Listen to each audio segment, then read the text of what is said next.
Assalamualaikum warahmatullahi wabarakatuh. Para ikhwah billah yang dirahmati Allah subhanahu wa ta'ala, kembali berjumpa dengan saya Al-Fakir Ahmad Syamsuri.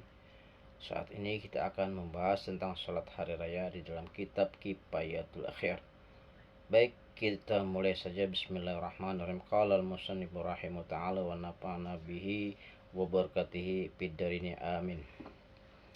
Syekh Abu Suja berkata, Faslun ay haza faslun wa salatul aidaini sunnatum muakkadah wa hiya raq'atani yukabbiru bil bil ula sab'an siwa takbiratil ihram wa fil thaniyati khamsan siwa takbiratil qiyam wa yakhtubu ba'daha khatbataini. Sholat dua hari raya adalah sunnah muakkadah, artinya sunnah yang dianjurkan. Sholat hari raya itu 2 rakaat. Pada rakaat yang pertama membaca takbir 7 kali selain takbiratul ihram, dan pada rakaat yang kedua membaca takbir 5 kali selain takbir berdiri. Setelah sholat diadakan khutbah 2 kali. Kata Aid adalah diambil dari kata al-audu, artinya kembali. Sebab pada hari itu orang-orang kembali menikmati tahun atau kembalinya kebahagiaan, sebab kembalinya hari itu atau karena banyaknya anugerah Allah kepada hambanya pada hari itu. Salat hari raya itu diperintahkan oleh agama dengan dalil kitab Al-Quran, sunnah, dan ijma para ulama. Allah Ta'ala berfirman, Fasholli lirabbika wanhar, salatlah kamu hai Muhammad dan sembelihlah korban. Dikatakan bahwa yang dimaksud dengan sholat pada ayat ini adalah sholat hari raya kurban, dan tidak diragukan lagi bahwasanya Nabi Muhammad SAW menjalankan sholat kedua hari raya itu dan para sahabat bersama-sama beliau serta orang-orang sesudah Nabi pun menjalankannya, ya kan?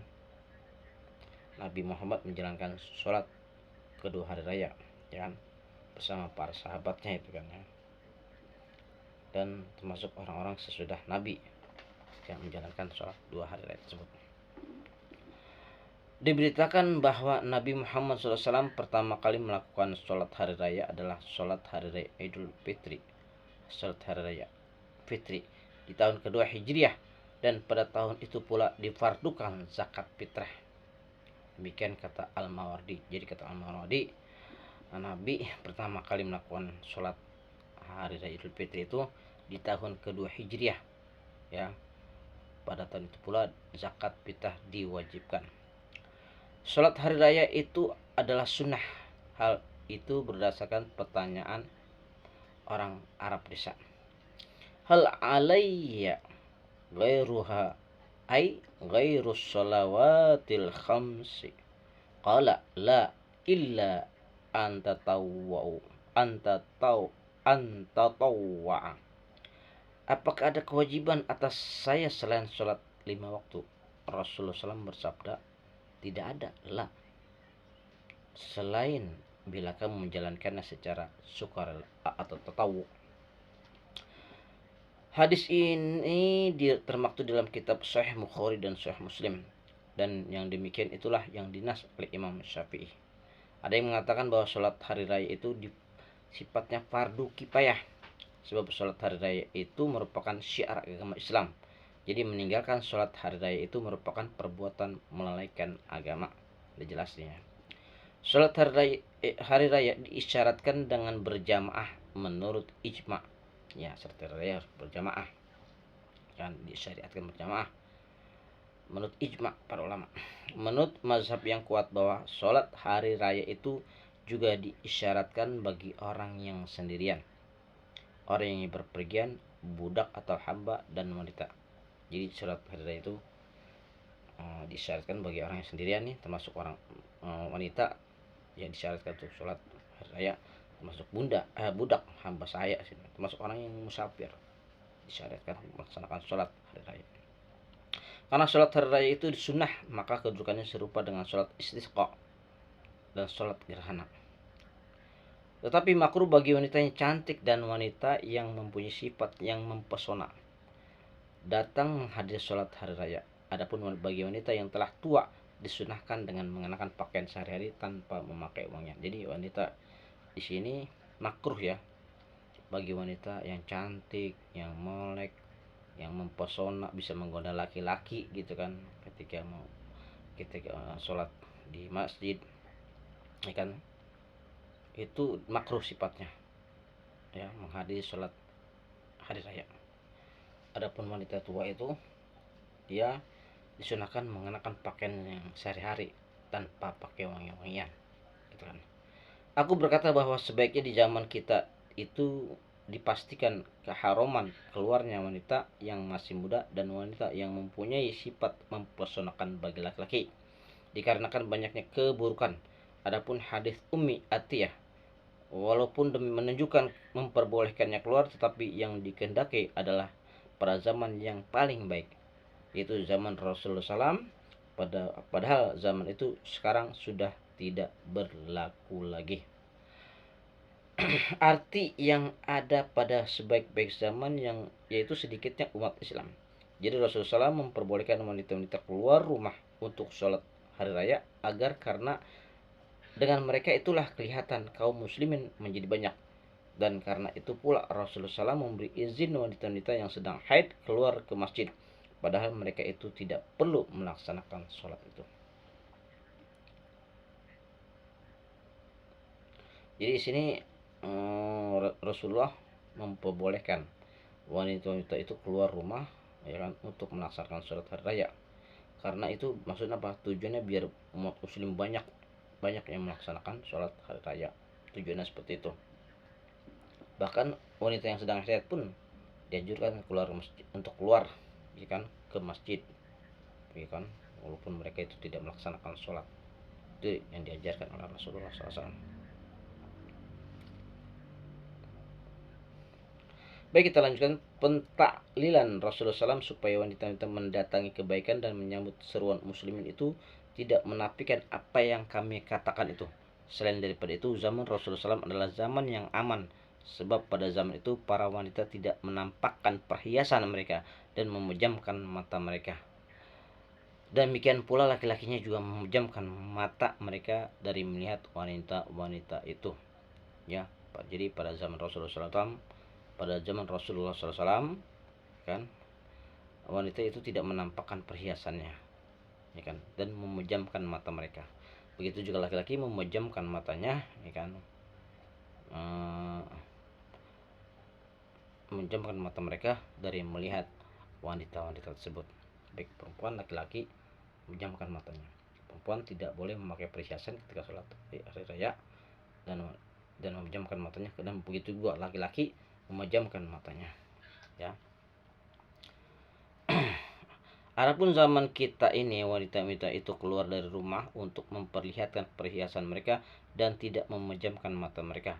Begitu pula laki-lakinya tidak mau memejamkan mata mereka jika bertemu dengan perempuan, dan keburukan yang terjadi akibat keluarnya wanita-wanita itu telah terbukti. Jadi zaman sekarang ini memang baik laki-laki perempuan kalau keluar menuju masjid untuk melaksanakan sholat idul hari raya itu tidak memejamkan matanya ya kan.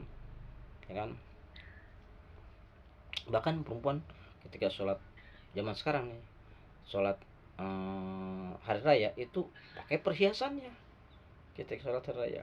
Dan itu zaman sekarang itu kan beda dengan zaman Rasulullah SAW.